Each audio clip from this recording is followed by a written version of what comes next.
Come on, come here, boy. Come on. Hey there.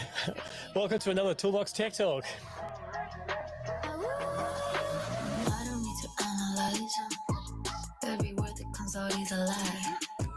Make it look like it's so ice.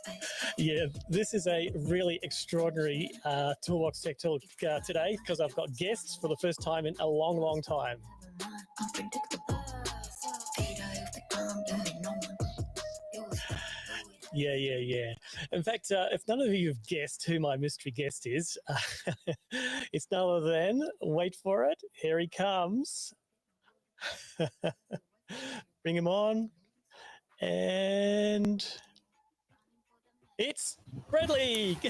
Sorry, no, it's not. I got the wrong guest. It's John Grimes. G'day, John. G'day, Glenn. Cool. Now, let's make sure we got everything working. Can you hear me, John? I can hear you fine. I can't hear you. That's a bit strange. But anyway, what have I done now? We were playing around with echo cancellation, and it says that you're using your MacBook microphone for a microphone and your AirPods for listening. I wonder if you changed something there during the pause, because we had it all sweet just a moment ago. How about now, Glenn? Can you hear me now? Yeah. No. Not sure. Gosh, the last time I had John Grimes on Toolbox Tech Talk, my end completely failed, and I couldn't hear him, and he couldn't hear me. And what do you know? I found the problem, John. It's this same old problem. You're fine. It's me. All right. Very good. Hopefully I'm Gotcha. here. There you go. It seems that my software likes to turn you off every time I do anything. So Mate, it's not just your software. I tell you, there's a conga line. It's conga line. But do you remember the time that I had you as a guest during COVID and you had to end the show because my internet dropped out? That's right. I don't have the dance moves like you, Glenn. Yeah. Right. I've just got to bring a guest into the waiting room. She might just pop in for a moment there, and I'll put her backstage. Sorry, Anne, I was going to pop you on the backstage for a moment. Here we go. Oops, clicked the button too many times. All right, now we've settled in. I've got my guests in the waiting room, so you've got a sneak preview of a couple of the guests who will come in a bit later on. But John, what's the big news today? Glenn, I think it's not so much that I'm the guest, but rather the news that I bring. People would have woken up this morning, wiping the sleep out of their eyes, seen the media, and seen that Anthony Albanese has announced a $2.3 billion solar battery subsidy scheme that will... Did I hear that right? Billion? B's, yeah, $2.3 billion. So in their assessment, it will bring on an additional 1.1 million batteries between now and 2030. Although, Glenn, our collective job is to make sure that that's wrong, that we do much bigger than that. Because the good news is this is an uncapped scheme. So while that's a budget estimation, it has been allowed for in the current budget, it does not mean that that's the capped amount. So if we do better than that, there's even more money for our industry. Wow, that is absolutely huge. Now, I was also privy to that webinar this morning. How many people were listening in on that? We had at peak over 560 participants in that this morning. And the reason I'm a little bit jerky here is because I'm actually at Federal Parliament House. I'm on the run. I've just come out of a press conference with all of the major media outlets and hopefully step into another meeting very shortly as well. Right. So if we see you suddenly disappear, it's one of the advisors grabbed you and pulled you away. There you go. And the right advice at the right time can pay huge dividends for the whole industry. So you've been somewhat intimately involved with this development of this program? Yeah, the good news is that the government has been good listeners. We've reflected to them what I've heard every day in our industry, and that is that the missing piece of policy is to make home and business batteries cheaper. And they've adopted that, and that's what they're doing. So we're extremely pleased. It also means that we've had an opportunity to actually work through in detail our recommendations, minimum size, value amount, and how it should be rolled out. And let's go into some of that detail next, Glenn. But it does mean that not only do we have the ability to influence the development until now, but more, it is to influence the development from here. So after the election, we would expect that we would be in deep technical discussions with the Clean Energy Regulator and other authorities to actually make sure that the details are right so that when it rolls out, it's absolutely right. And so this is an opportunity for people to provide feedback. We will be coordinating that. And Glenn, you've got an important role to play here. As I said this morning, you're on my speed dial, a really important advisor to me as I try and get the policy right. So that's going to be important. Should we give people a bit of an insight into what the parameters are? Yeah, give us the numbers. So this is a rebate. It will be delivered through the SRES. So this will be in the form of STCs, although whether they're called battery technology certificates or something, I'm not entirely sure. But it's the existing process that everybody knows and is already in place. That's important because it means there's not another process to set up. There are not state governments involved. There's not a whole new validation process that's going to be involved. It does mean that products that'll be supported will be on the approved product list. It does mean that anybody who installs a battery under this will need to be accredited with Solar Accreditation Australia. We think that they are important controls and they're important from safety and from consumer confidence. The scheme is going to provide essentially an STC value that in the first year or until the end of this year will have a value of around $370 per kilowatt hour. Now, the way this actually rolls out, we're not talking to the end customers about that amount because it kind of depends on what their rec agent, what their retailer and other things provide. So I don't want to socialise that that's a fixed figure. It is a fixed figure in terms of what the rebate amount will be, but how that flows through, there's a little bit of calculation to be done. Okay, so it's actually based on an STC value per kilowatt hour. It is, that's correct, of $370 per kilowatt hour. So what that means is that if you've got a 11.5 kilowatt hour battery, it would be 370 times 11.5.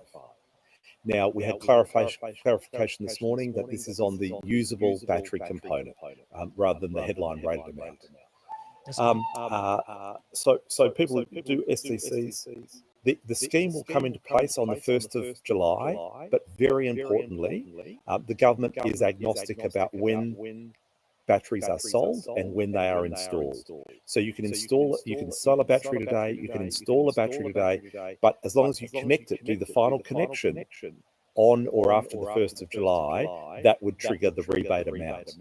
Now, while that still is going to be challenging for some businesses from a cash flow perspective, and I would really encourage everyone to be thinking today and tomorrow about how you're going to deal with this in terms of your own contract structures and the way that you're financing and the way that you do business. But it is really tried to reduce the impact as much as possible. The thing that we've said over and over to the minister is don't create the valley of death. You've got to do everything you can to mitigate that. And it means also that batteries that you were planning to install next week can absolutely go ahead and just give the customer the advice, well, actually, there's potentially an extra $4,000 rebate here. If you just hold off until the 1st of July, that sounds like a pretty big incentive for the consumer to be happy to do that. You mentioned that $4,000 figure. Where did that come from? Well, $4,000 is if you take 11.5 kilowatt hours, times it by 370. But the important thing is this is for batteries between 5 kilowatts as a minimum size, kilowatt hours, and 50 kilowatt hours as the maximum size. Now you can install a battery up to 100 kilowatt hours, and you'll get the rebate amount on the first 50 kilowatt hours. So I think the messaging, Glenn, for industry, for consumers will be, get the biggest battery you can afford, but even a small battery is better than no battery at all. Oh, up to 50 kilowatt hours. Now, what about people off-grid? Are they still eligible? So yes, this is a program that has been made available for people on-grid and off-grid. They are going to take some advice on how this will work on microgrids, but the answer is it's going to be available for all Australians. The other thing that they're doing for on-grid people is they're saying that the battery system that is installed must be VPP capable. They're not saying that it needs to be VPP connected, but I think there is a big value upsell that people have to really say, not only is this VPP enabled, but you should connect it because there's another saving that you're going to get. It's going to further reduce your payback period on an already subsidized solar battery. Maybe for those who are not familiar with what a VPP is, can you give a thumbnail sketch? Virtual power plant. Why would I try and do a technical explanation in the presence of the technical expert? Okay, all right. Here's a simple little explainer. So if you've got lots of small battery systems, they're fine for the end user, but they're not great for the grid, and they don't actually offer a whole lot of direct benefit, a little bit of solar absorbing. But once you aggregate all those little batteries together, they become a big battery. And so a virtual power plant is a power plant that's virtually distributed across potentially the whole of Australia, and to some extent can be controlled like a big power plant. So when you consider how much solar we've got installed, well, if we have a similar capacity in batteries, we've got a massive battery. And as I said to the press just then, if you've got one solar battery, it doesn't make much of a difference. But if you've got 1.523 million solar batteries, then that is a game changer. It's a game changer for demand and for wholesale electricity pricing, and that will actually deliver a dividend to every electricity consumer, not just the people who have the solar batteries. So what other criteria, apart from being between 5 and 50 kilowatt hours and VPP capable? So, in terms of income, so what is the income threshold that this is allowed for? The answer is there is no threshold. So this is available for all Australians. That's really great. It means determining who your customer is going to be really simple. There's an opportunity for companies to get on the front foot, to go back to their database and look at all of the people that they've provided a solar PV quote for over the last 6-7 years, or a solar battery, whether they bought from you or not, to go back and say, actually, here are the details of the new program, and if this goes ahead after the federal election, then we're standing by to be your partner to actually deliver this, and we are program experts. And so a lot of companies are going to be getting on the front foot around that messaging over the next 48 hours or so. So what about if you've already got a battery? Well, again, so the limitation, if you have an existing solar battery, is there is no limitation. So you get to install another solar battery with the rebate amount. There is one limitation people need to be aware of, and that is that you get one battery per household. So if you've got an existing battery, that doesn't count. It didn't get the rebate. You can put in one that does get the rebate. That does count. But it then means you can't do another one. It also means that you can't upgrade the size of it down the track. And that's why the messaging around kind of get the biggest battery you can afford is going to be useful to people, because to kind of future-proof where they go from there. Now, considering that it's going to fall under the SRAS and create STCs, does that mean it's also going to fade out to 2030 like the SRAS? So yes, this is a policy that is designed to provide an incentive between today and 2030. So it's on the same time frame of the SRAS. I think the reason they've done this is they've tried to figure out what's the easiest way to get this legislated. And the way they'll do it is to make an amendment to regulations, which is a very simple act that the minister can do. It doesn't need to go as an act through Parliament. So it means the prospect of this being held up in Parliament is much lower. But it does mean that the rebate amount will be will be brought down every year, just as it is with solar PV, where every 12 months the rebate amount steps down, but it's a known curve. And the same would apply to solar batteries. We hope that the demand for this program will pull in so many more solar batteries and bring down the cost of solar batteries. Remember, Glenn, that a kilowatt hour of lithium-ion battery cells in 2020, ex-factory, US dollars, costs $250 per kilowatt hour. Today, that same kilowatt hour costs $91. So 2020, 250, today 91. We expect that to continue to fall, just as it's done with solar PV. So we hope that just with solar PV, where that adjustment is made annually, but it basically has no effect on the industry, apart from an artificial rush in at the end of the year to try and get the subsidy amount, but then the price then flows through. We'd expect the same thing to happen with the battery subsidy scheme. Now, the scheme was scheduled to start on the 1st of July. What happens until then? So really, there's one big uncertainty that we can't mitigate, and that is we don't know who the Prime Minister is going to be. We don't know who the ruling party is going to be. We've strongly welcomed this announcement from Anthony Albanese, and a few seconds ago, publicly, I called on Peter Dutton. I channeled my inner Scott Morrison, and I said, "Where the bloody hell are you? We want to see a coalition government match this commitment because the whole industry and all consumers are standing on tenterhooks until we've got some certainty." But let's say that the election does proceed. The polls at the moment have Labor 52%, Coalition 48%. So the most likely outcome is a Labor government, maybe a minority Labor government. That makes no difference to this policy. The good news is that the government started the work in government. So they started before the election period. The CER have been doing detailed work. It's been in the budget. It was in the budget that was just announced, so it's been fully provisioned for. There's no additional funding that's required for this. So it means that actually the chance of a 1 July date is very real because the department will keep working on it until they know that there's a different government or a different policy in place. So this is where the allocated but unannounced parts of the budget were. $2.3 billion for solar batteries, mate. It's got to be the biggest announcement for the election. Look, it's one of them, and I think it's the most consequential. We can talk about $30 billion for the capacity investment scheme or Future Made in Australia. It kind of doesn't mean anything to anyone. But I tell you what, slashing their power bill by another $1,200 a year because they've got a solar battery, that means something. Right. Okay. So it's going to run through to 2030, and it will reduce progressively. But as you just highlighted, the cost of batteries will be reducing at the same rate. So, well, probably. So that means it's actually a really strong incentive program right through to 2030. Correct. In terms of the 1st of July date, now they said something about that's when you have to turn it on. So you can't turn it on before the 1st of July, even if you have it installed prior. That's right. So you can install it, you can sell it, but don't do the final connection until the 1st of July. That way, you'll do the final connection, you'll take the selfie or whatever the CR is going to require, and you will then be in compliance for the scheme. So and if look, it is a bit of a pest because it might require another trip back.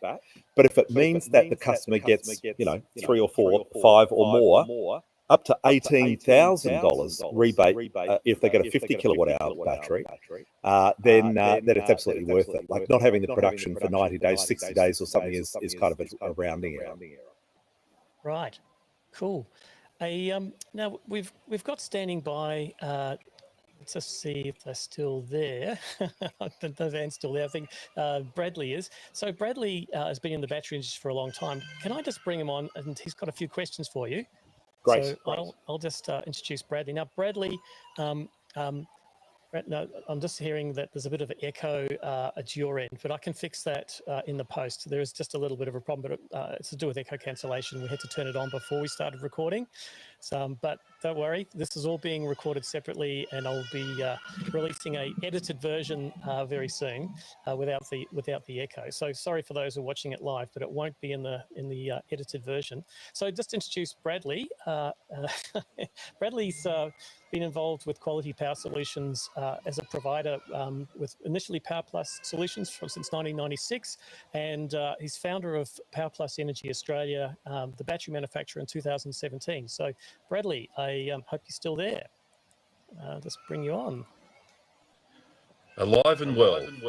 Good. So Bradley, you might have a few questions for John.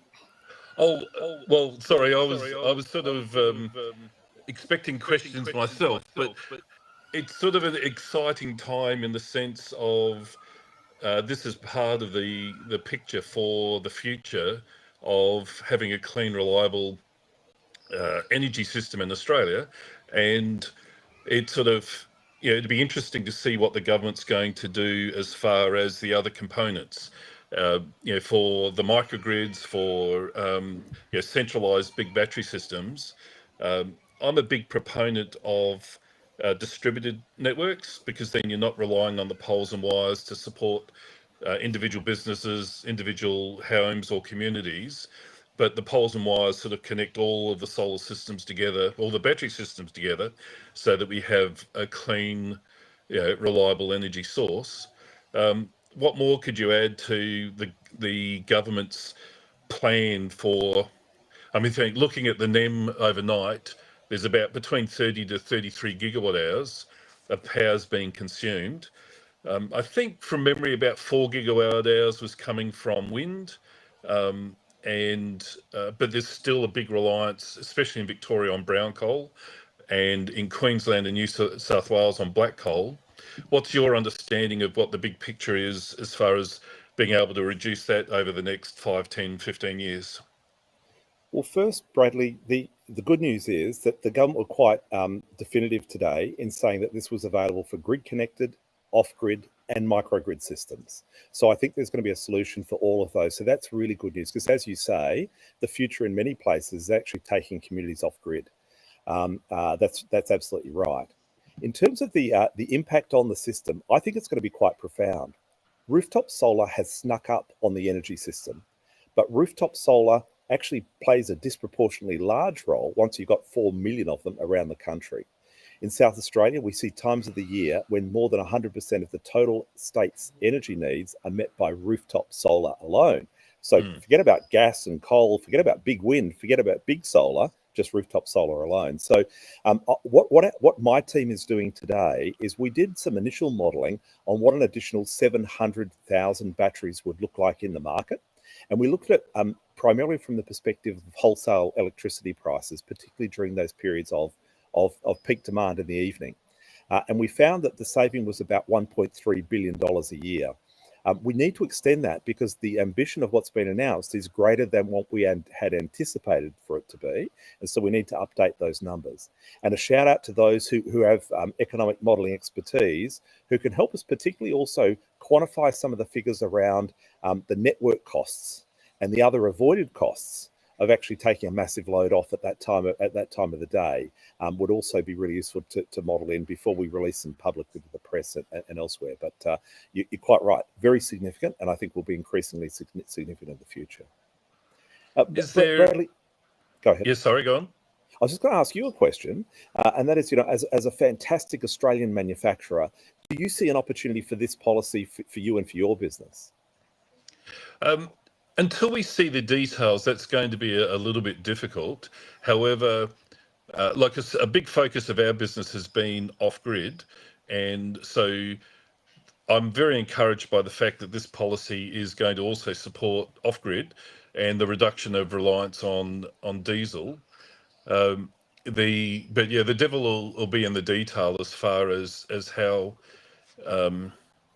it plays out. I guess I was a little bit, not so much surprised, but hopeful that the government would talk a little bit more about Australian content. So you've got manufacturers like ARL, you've got Tindo Solar, you've got other companies that are trying to invest in manufacturing in Australia.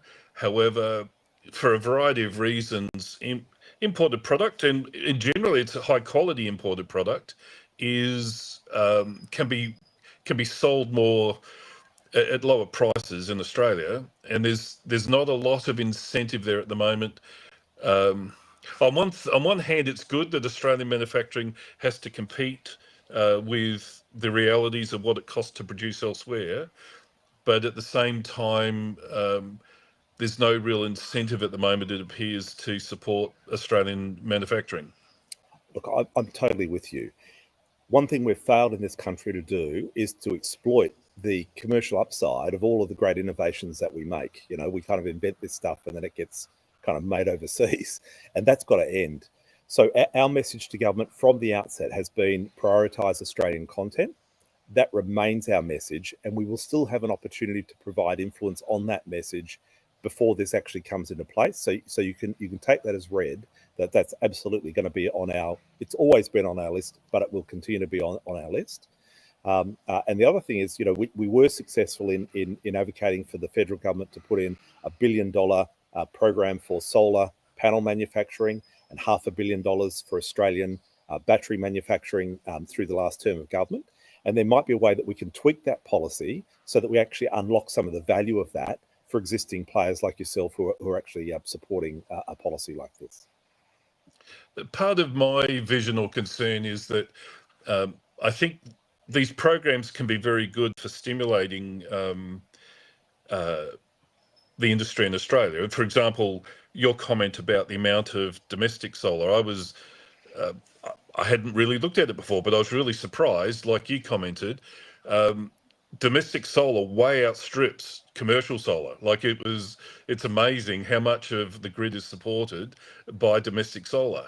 But in 5 years' time, when the battery rebate scales back, will the industry be able to stand on its own legs, from that time forward to continue supporting, the rollout, the industry, the installers, the manufacturers? That's my only concern, is not understanding what's going to happen in 5 years as the rebates disappear. Look, I think that there are two things to say. First is that in politics, nothing is inevitable. And so I think the fight for our industry is going to be an ongoing thing, Yep. But secondly, that the economics do make sense. The reason that solar is doing so well globally, it took 68 years for the world to deploy the first terawatt of solar. It took 2 years for the world to deploy the second terawatt of solar. And the reason that's happening is down to economics, engineering and economics. And the good news is that as we get into the sweet spot, so I also see this as a transitionary measure, as something that kind of gets us there a bit early and creates the demand and actually pulls through more supply and pushes the cost down, so that this is just the economic no-brainer. This is the smart thing to do, and this drives our whole energy system going forward. There's also the sense of self-reliance. Like I've been doing solar for 20 years or more, and I only had solar installed on my own property about 3 years ago, so I'm sort of grid independent. And when I turn the light switch on, there's that little sense of excitement that, oh, that's my solar light. Or when I use the vacuum cleaner or the air conditioner, that's my solar air conditioner. And knowing that we're sort of doing our little bit, but there's still that sense of excitement. I reckon if you look at the newspaper today, right, the world is out of control. And if there's one thing this does, is it gives consumers a sense back of control, that they can have control over what their solar is going to be. They can have control over their solar battery. And they know that even if war breaks out in Iran tomorrow and oil prices go through the roof, or gas prices or whatever it is, that at least they've got some element of control. So I think it's a very important psychological point.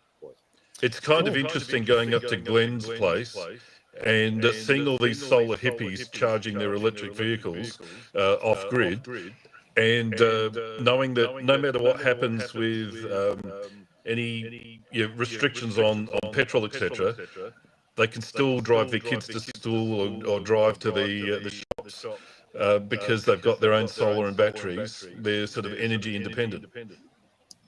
Well, thank you, Bradley, for being a guest on the show today. I've no doubt we'll have you back again some other time.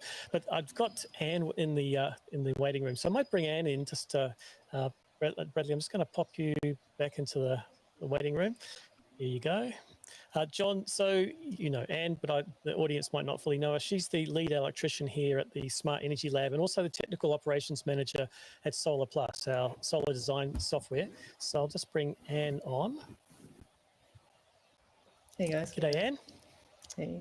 Also one of those hippies that charges their electric car off grid. Now, Glenn, I love talking to Anne. She's a genuine expert and a great hand. Well, I'll just hand over to Anne for a bit. Here we go. Hey, before I get going, Glenn, there's issues with echo. It's I can find it. I'm fine with it now, but I'm not. I think they're persisting, so I'm not quite sure if you can control that from your end. I can't hear you now, so I think maybe just Glenn's check gone on into the waiting room, so I'm sure he's fiddling with it in the back end. Hopefully he's got it under control. Cheers, Yeah. good John. Yeah, interesting day, hey? So this is fantastic. I have a couple of questions, and also, yeah, I mean, I've been preparing a talk for the Smart Energy Conference, which is in Sydney, as you know, this week, about how to do optimize your battery sizing, depending on whether you're looking for ROI or percentage of renewables or backup. And I think this kind of shifts the goalposts by dropping the price of batteries so much. The kind of sweet spots that we'd see in certain ratios have shifted. So I still haven't had time to run the numbers completely. I've actually just been making sure that Solar Plus as a design and quoting platform is all compatible and ready. And so we've done some checks and just put some stuff on the help center this morning, and we're all good to automatically calculate the rebate, and that's good. That's going to be so valuable to people, and I think people will just be lining up to hear that, because if you can have some analysis that's quick, off the mark, that kind of shows this stuff, everyone's looking for leadership in this. So I think that's super valuable. I think that'll be great. Just to put a shameless plug in, the Smart Energy Conference is Wednesday and Thursday at the International Convention Centre in Sydney. We have over 130 exhibitors, 350 expert speakers, completely free of charge. And now we're going to be talking with the national media about this being Australia's solar battery showcase. So if you're in the industry and connected to solar batteries in any way, you've just got to be there. Get on a plane and come up. You really have to be part of it. So as I say, it's free of charge. So it's just a service. You can get up to 130 CPD points completely free of charge at the event as well. But I think this has shifted the whole event, to be frank, not just individual talks. Yeah, it'll be a real buzz. Actually, I did have a question for you too. I was also compiling a list of VPP eligible products just to give people a bit of a guide, and wanted to double check with you. Does it include inverters that are controllable by third-party equipment like switched in? Yeah, so I'm taking the view that CSIP enabled inverters totally on the list. We will have an opportunity to confirm that, but that would be our strong recommendation. Nice one. That would definitely make it easy. I'm sure everyone who's otherwise not is screaming at the moment or stressing out a little bit. But like as we say, this is still just an election promise, and hopefully it'll come through. And yeah, that's right. Yeah, it is. But the good news is that it's something that the government's been working on for 18 months. They've been very good listeners. They continue to engage. And so I think as we get these, there's going to be little ripples, lots of detail, because it's a very complex field. The opportunity for us to get it right is absolutely there. And we'll keep talking to government to make sure it is right when it comes out. Yeah, definitely. I mean, there's always a bit of the industry is called a solar coaster for a reason, and there's always these ups and downs, I guess, a little bit. But from what I've seen so far, it's been one of the better managed rebates schemes or subsidy schemes come out so far. The proof will be in the pudding of the actual rollout, but so far, heaps better than anything else so far. So yeah, real credit to everyone who's worked on it. Yeah, no, thank you. Particularly, we're seeing those schemes in New South Wales and Western Australia at the moment, diabolical, have absolutely really decimated industry, and that can't happen. So I think that controlling whatever they can to really help is important. The certainty of a known and existing scheme, just really essential to that. No additional processes, no additional registrations or anything else. It's just basically an extension of what currently happens. STCs, they're paid quickly. All of that is well known and understood, and does give some certainty as to how this will progress. Yeah. And any idea if there's going to be extra kind of compliance things like having to, submit an arc flash calculation or so I am anticipating that there is going to be some additional requirements, because of course batteries are not called up under the SRES at the moment. So STCs, don't rely. So I expect there will be, just as there are selfies, for example, for installers, I'd expect the same. The other thing that they have said is that battery installers will need to be accredited through Solar Accreditation Australia. That remains a voluntary accreditation, but it's the sort of thing that people might want to think about in advance, so that they're well positioned to take it up when the time comes. Yeah, cool. Bit of a no-brainer. Cool. Yeah, well, look, I know John's probably pressed for time here. He's at Parliament House and he's surrounded by advisors people who want to pick his brain and media. So I think we probably have to let him to slide away. So thank you so much, John, for taking the time to join us here on the Toolbox Tech Talk, and enjoy the rest of your day. Glad, thank you. And just once again, just to put on the record, our deep appreciation for everything that you do and your team. You're an asset to the whole industry, and I'm grateful to have you, and I think everyone else is too. So thanks, mate. And just remember, don't close your tab until it's finished uploading the high-res version.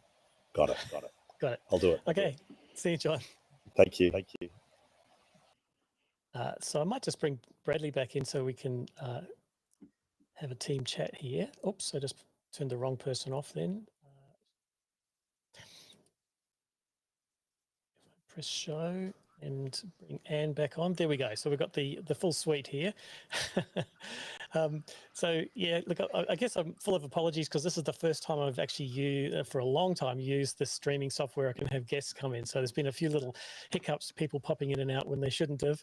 And also this little echo problem, which the chat is telling me about. So I even had my partner creep in behind me with a note saying there's an echo, and she's waving this note off to the side of me. So yeah, sorry, it's been a little bit chaotic. But the good news is all of this is being recorded at high resolution, high quality, and I will be re-editing it and uploading it back to the various channels. So if you really just had enough of the echo, it'll be gone on the final version. So maybe a question to Bradley. Are you excited? It's going to create all sorts of opportunities. However, while John is sort of talking it up, until installers know the details, it's going to be difficult to know what effect it's going to have on us as a manufacturer and other businesses installing batteries, when people who are considering buying batteries now may be put in this position where they've got to say, well, I buy it now, or if I wait 2 months or 3 months, I might get $4,000 to $18,000 off the cost. So knowing the details, that will make it easier for our business. It'll make it easier for installers to know how they navigate the next 3 months. Right. So you feel there's going to be some short-term pain. Yep. Well, someone told me about something going on overseas with tariffs. That the theory is that the bit of short-term pain is a long-term gain. I won't say who my political commentator is. Yeah, let's not hope it's so crazy as that. But yeah. And I guess, so Anne, you're working away on Solar Plus, trying to create the formulas so that these economics can be calculated. Have you got enough information to do that accurately now? Yeah, well, we just the echo is driving me nuts, sorry.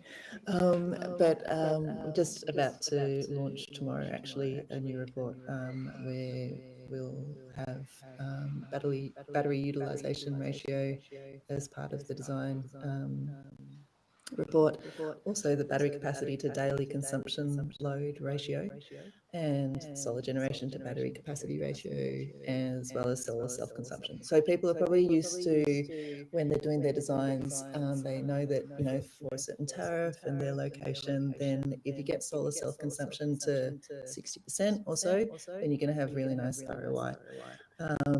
But with battery sizing, it's not just about ROI. You're also looking for your powered by renewables percentage, so how much of your energy comes from solar and battery, and also the backup hours. So to get a good handle on those, need to just broaden the view of metrics that we take a look at. And at the moment, I'm also, we're just about to launch that report that will give designers an overview of those.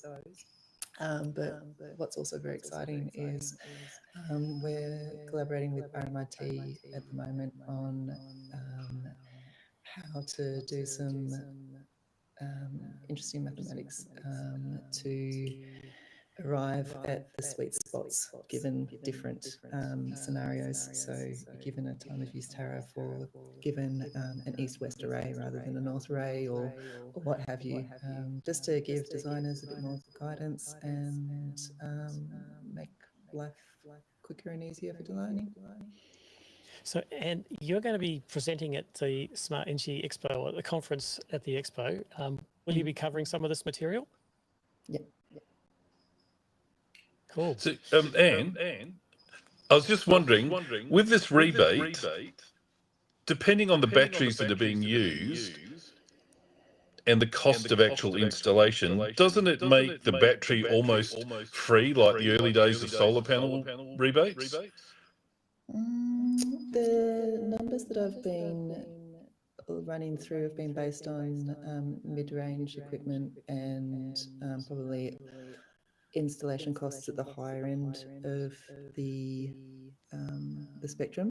So I can't answer that right now. I've been kind of scrambling this morning doing other stuff. I'd love to be able to answer it just right off the top of my tongue now, but I don't know.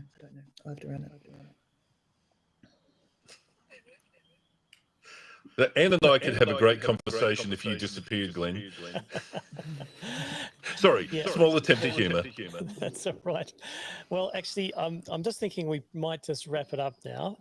So I think this is going to be the first of many Toolbox Tech Talks about this program, because there's going to be more detail being released. Certainly, the big number is the election, because it is tied to the outcome of the election. We haven't heard from the opposition whether they support or not support it. John did say he channeled Scott Morrison and sort of put it to Dutton, but we haven't heard anything definitive yet. So it does depend on the outcome of the election to some extent. And after that, there'll be the regulation being made public. So they've got to write a regulation around this, and there'll be a fair bit of detail. So expect to hear more on the channel as we find out. So, yeah. So thanks, Anne, and thanks, Bradley, for taking up part of this Sunday and putting up with a horrible echo. We got to look at your beautiful face and the gold chain for another week. Okay. All right. Well, I'll send you to the green room one at a time. Bye, Bradley. And bye, Anne. There we go. See if it's going to work. Press the hide button. Oh, I can't. Yep, did it. So, yeah, thanks everyone for watching this very special edition of Toolbox Tech Talk. And the next one is next Sunday, which is Sunday the 13th of April at 1 p.m. Australian Eastern Standard Time, because daylight saving finished last night. And it also means that we'll be post the Expo in Sydney. And I'll definitely have a lot to say about what I've seen at the Expo, people I've interviewed. And one thing I'm really excited about is some announcements around which cars will be eligible for V2G. In terms of eligibility, it's not a government thing. It's about the manufacturer of the cars allowing their car battery by bidirectional inverter chargers to be used as a battery to sink energy into the home or business or even to the grid. So V2G, there's some big announcements at the Smart Energy Expo. In fact, I think I'm the MC for that session. So there you go. Anyway, time to put the smoke machine on and slide out of here. Thanks everyone for watching. You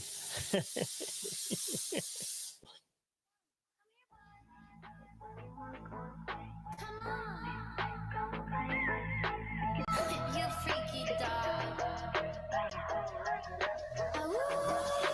I don't need to analyze every word that comes out is a lie. Make it look like it's